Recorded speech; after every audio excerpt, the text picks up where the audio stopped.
Good afternoon, ladies and gentlemen, and a very warm welcome to the second International Conference on Marine, Maritime, Spatial Planning on behalf of the European Commission's dg-mare from UNESCO and the International Oceanographic Commission. My name is Jackie Davis. I will have the privilege of moderating our opening sessions here this afternoon as we consider how far MSP has come in the last decade and where we need to go from here if we are to meet the global challenge. More about that later. Couple of housekeeping notes to start. Interpretation. There are headsets on the desk in front of you. English is on channel 1 and French is on channel 3.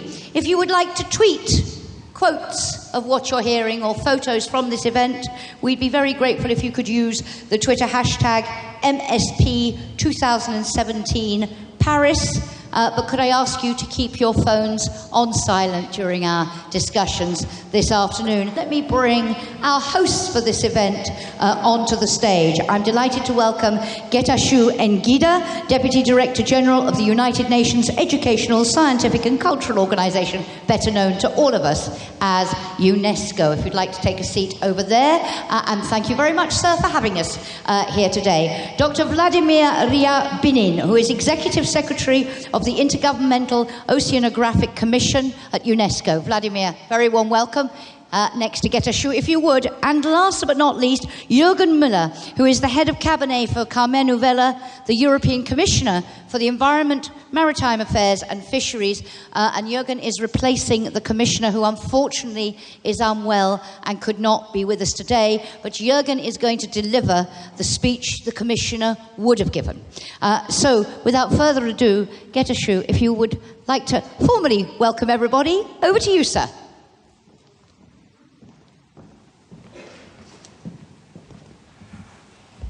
Good afternoon, everyone. A very warm welcome to UNESCO. I'm delighted to see this event taking place in this conference, which is just renewally renovated, and you're the first to use them. So congratulations.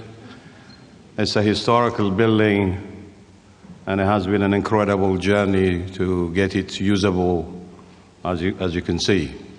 I'm not here to make a big speech.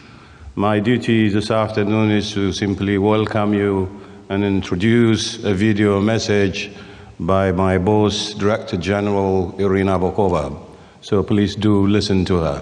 Thank you very much once again and welcome.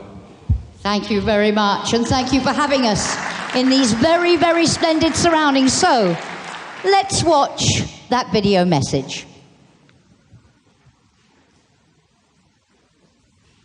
Excellencies, ladies and gentlemen, I'm honored to welcome all participants to the second International Marine Spatial Planning Conference at UNESCO.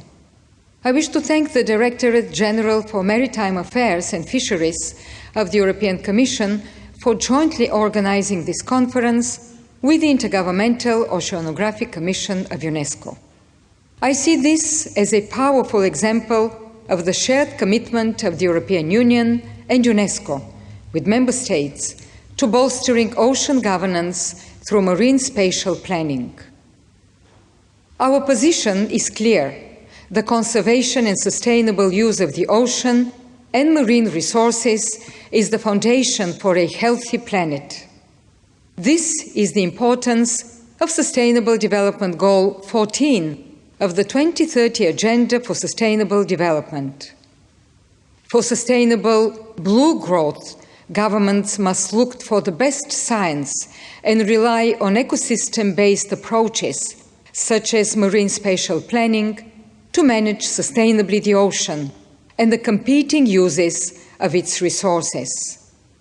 This is the inspiration for this second conference on marine spatial planning, to review progress over the last decade and to look forward to craft a bold new roadmap for marine spatial planning worldwide for the next 10 years. Today, about 10% of the world's exclusive zones are managed under some marine spatial planning process.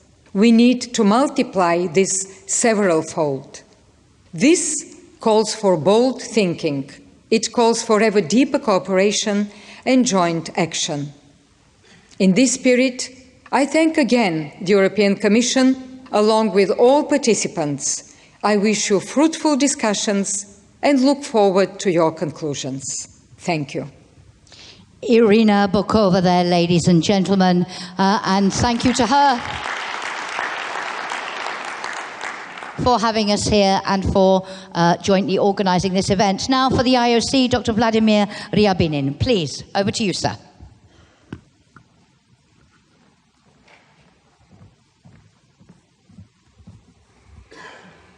Thank you very much, Jackie. Dear Deputy Director General of UNESCO, Getachew Ngida, dear Mr. Jürgen Müller,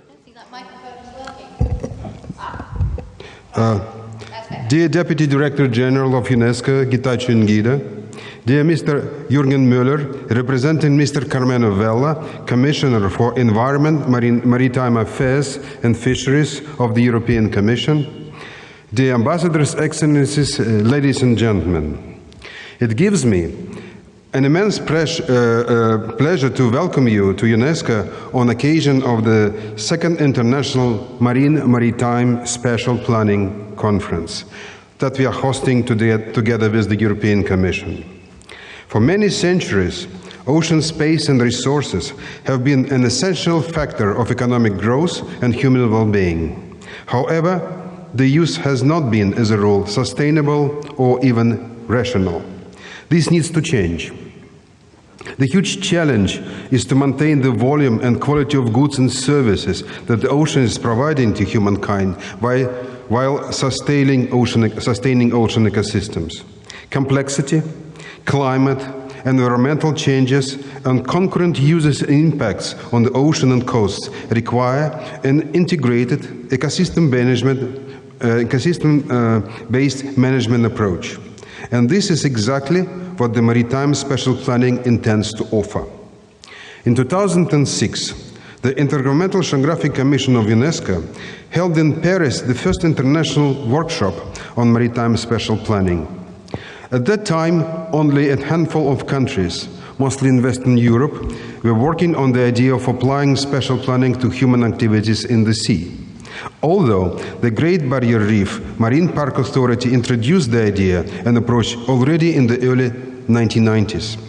Belgium, the Netherlands, Germany, Norway, and Mexico all produced government-approved special plans for their marine waters, but quite independently of each other.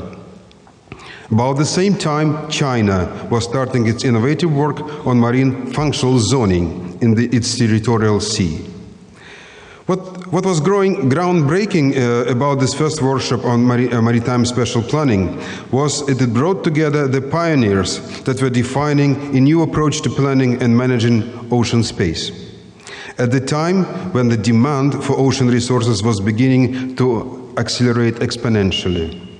Competition and conflicts among users, between offshore wind farms and maritime transport, between sand and gravel mining and important marine habitats and other users were starting to mount, and in no space more than in the North Sea. In 2006, some 50 marine scientists and planners from about 20 countries gathered in Paris to compare ideas, define a common vocabulary, and sketch out some of the first ideas that have now become marine spatial planning. That workshop was characterized now as the starting point of the spread of maritime spatial planning internationally. Following the workshop, in 2009, the IOC published its first guide on marine spatial planning, a step-by-step approach toward ecosystem-based management. Written as a guide for marine planners, but not as a guideline, it quickly became the international standard reference for MSP. More than half of the MSP initiatives that have sprung up around the world since 2006 use that guide. It has been translated into 5 languages, including Spanish and Chinese. I think that many of you are familiar with that document. IOC also developed a marine spatial planning website that has served the international community for the last 10 years as a standard worldwide reference for documenting progress in MSP. Today, we will be launching a redesigned version of this site to update the original step-by-step guide and include recent examples of good practices, and they come from 60 countries around the world. IOC will continue to expand this important service following the evolution of practices and following the increase in the area where MSP is used.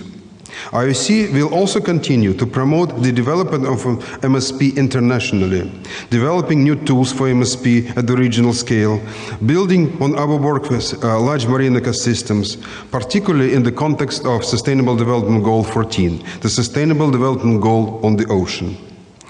We will include also activities to facilitate building the technical and institutional capacities of nations around the world through networks of practitioners and also by regionally driven training. We are also keen to make sure that our maritime science activities, ocean observations, and data management programs, including for socio-economic data, better inform and support MSP processes and end users at the national and regional level. At present, there is an unprecedented opportunity to build modern maritime spatial planning based on the latest generation of climate predictions and projections. They are freely available for everyone and also building on emerging climate services. It is also possible to employ Earth system models and ocean ecosystem models of various spatial scales and nest such models into each other. Modern data assimilation approaches, including for ecosystems and fisheries data, are emerging. In principle, this opens a possibility to have scientific data for almost every application and ensure objective, transparent, and even correctable comparison of scenarios. It is a unique moment for oceanography. Of course, our main commitment is to support your own good work, the community of MSP practitioners who have gathered today to exchange ideas on the future of MSP and challenges lying ahead. Rest assured that both institutions, ioc-UNESCO and the European Commission, will listen and act upon your recommendations.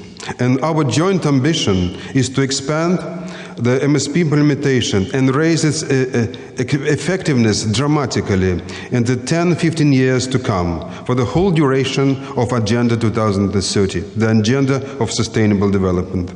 Let me also highlight with great pleasure the excellent collaboration we have established with the European Commission through dg-mare over almost 2 years in preparing this international conference. From the onset, it became clear that both organizations were striving to make our ocean healthier by promoting internationally the best practices of maritime spatial planning. The recent European joint communication on international ocean governance and agenda for the future of our oceans clearly spell out a number of key objectives that UNESCO and its IOC adhere to. These include optimizing MSP through good practices, stakeholders' engagement, development of transboundary approaches to maritime spatial planning, as well as articulation of sustainable blue growth approach.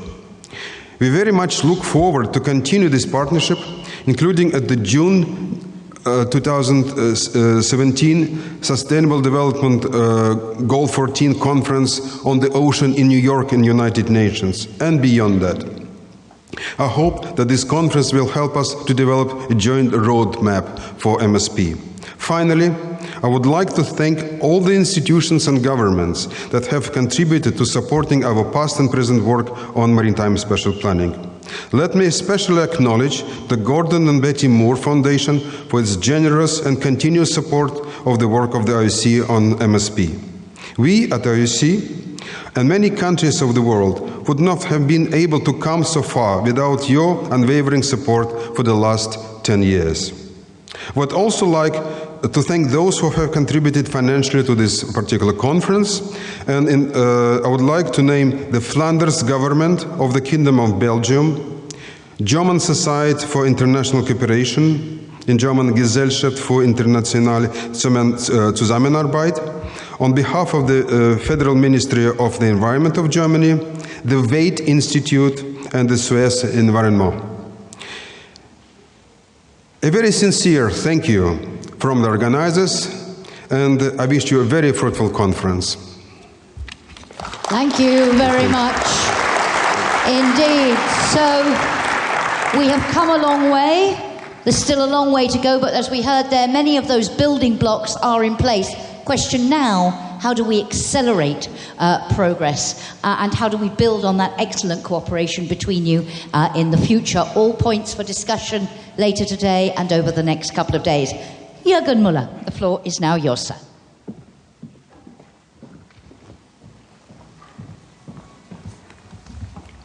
Deputy Director General, Executive Secretary, ladies and gentlemen, on behalf of the European Commission, thank you for joining us today. For the past hour or so, I've been gaining some hands-on experience in ocean planning by taking part in the truly outstanding MSP challenge. It's a bit like a popular game, SimCity, in that you need to manage public space. But here, you need to make your planning decisions with others. And I can tell you, it makes my day job look like a piece of cake. All jokes aside, this game makes you see our oceans in a very different light.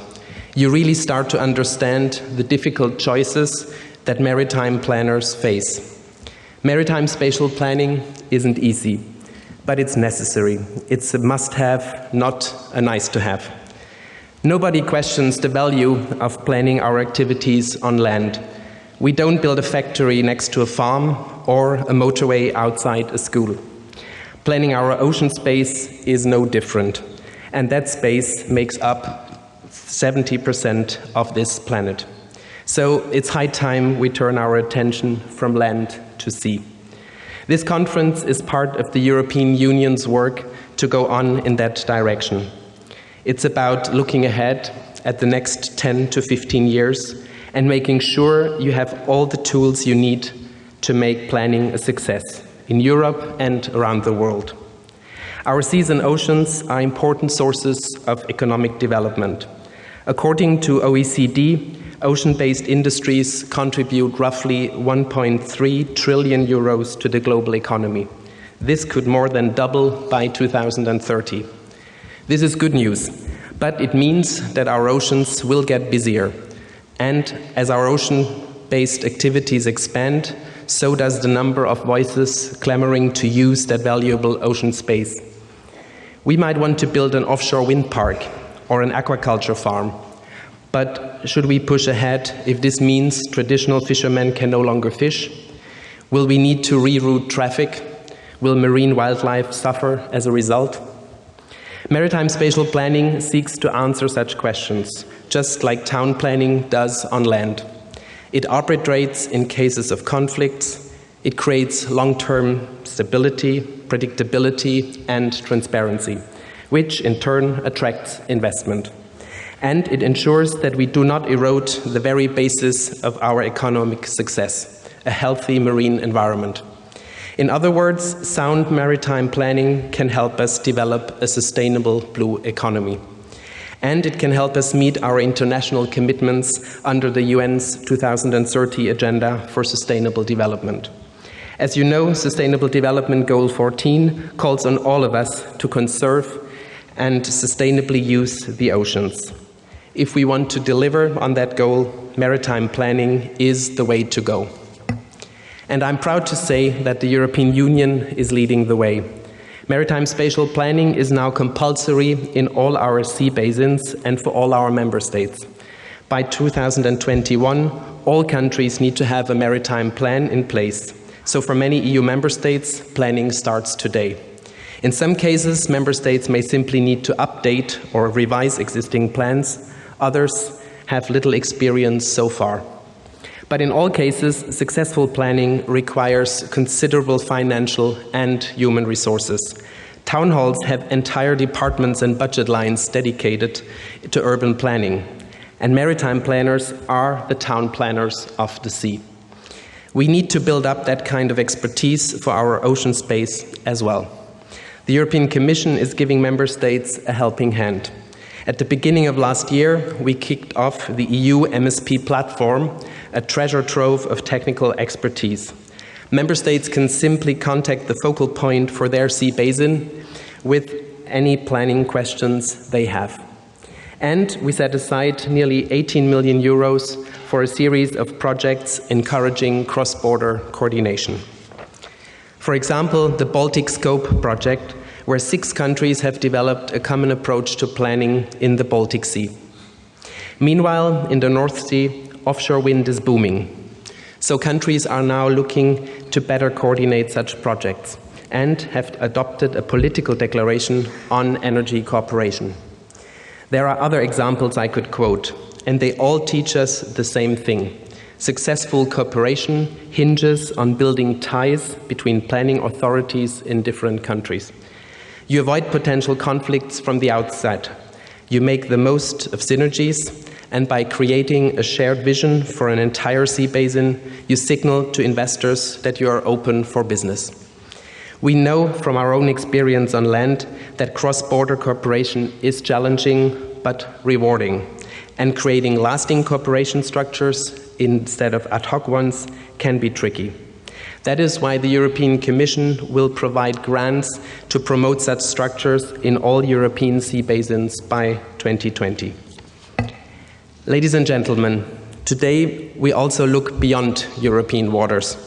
I want us to consider how we can use the planning experience we have gained in Europe to address global challenges as well. Coping with climate change, feeding a growing world population, reducing risks at sea. In short, ensuring that international waters are safe, secure, clean, and sustainably managed. In November, I, together with the EU's High Representative Federica Mogherini, proposed an agenda for the future of our oceans. It is a push for better ocean governance around the world. And we need maritime special planning for this push to be successful. As they say, failing to plan is planning to fail. I suspect we will be hearing that quote a lot today. Evidence from around the world shows that MSP delivers environmental and economic benefits. But when it comes to planning, not all of the world's regions are equal. In some regions, maritime spatial planning is in its infancy. These regions would benefit from joint learning, improved cooperation, and capacity building. Other areas might have MSP arrangements in place, but they often lack a strategic approach that would boost coordination. That is why the European Commission has started working with partners, in particular the United Nations, to promote the use of maritime spatial planning. Internationally accepted guidelines would be a major step forward. And this is why we are teaming up with the Intergovernmental Oceanographic Commission to take our planning agenda forward. Together, we want to strengthen transboundary MSP worldwide. We want to share the knowledge and experience we have gained in Europe with our international partners. And we want to learn from others. We know that there are many encouraging examples out there, and the Commission has collected some of them in a study. We will use those findings, together with the results of this conference, to develop recommendations on how to better share planning expertise from around the globe. And we will create an international platform for all those involved in MSP, to empower a new generation of ocean planners, and to make sure you, have the tools and information you need to keep our ocean environment healthy and our ocean economy productive. Ladies and gentlemen, this conference is a forum for learning and exchange, but it is also about shaping the future. At the end, we will adopt a joint roadmap setting out where and how we can cooperate in the months and years ahead. I count on you to contribute to this work and to share your experience and ideas during these 3 days. And I also encourage you to look ahead to the high-level Our Ocean Conference that the European Union is hosting in Malta on the 5th and 6th of October. The Our Ocean event are all about committing to sustainable oceans. And maritime spatial planning has a lot to offer in this regard. Like a conductor managing an orchestra or a police officer directing traffic, marine planners create order where no natural order exists. Their action averts chaos and keeps potential dangers at bay. So let's start sharing our positive experiences. Let's promote ocean planning around the globe. Our oceans and our ocean economies will thank you for us. Thank you very much. Thank you very much. Thank you, Jürgen, and please thank the Commissioner and wish him well. So we heard there, it's a must-have, not a nice-to-have. All our opening speakers have emphasised the role of MSP in managing our oceans sustainably and making best possible use of our resources. But as you said, different countries at different stages in this process. How do we accelerate progress everywhere? How do we learn from each other? That forum for learning, exchange, but also shaping the future. We want you to be very concrete in your suggestions, your ideas and recommendations for future action. But for now, will you join me in thanking our hosts and opening speakers very much indeed. Gentlemen, thank you so much. Thank you. You are released to the comfy seats.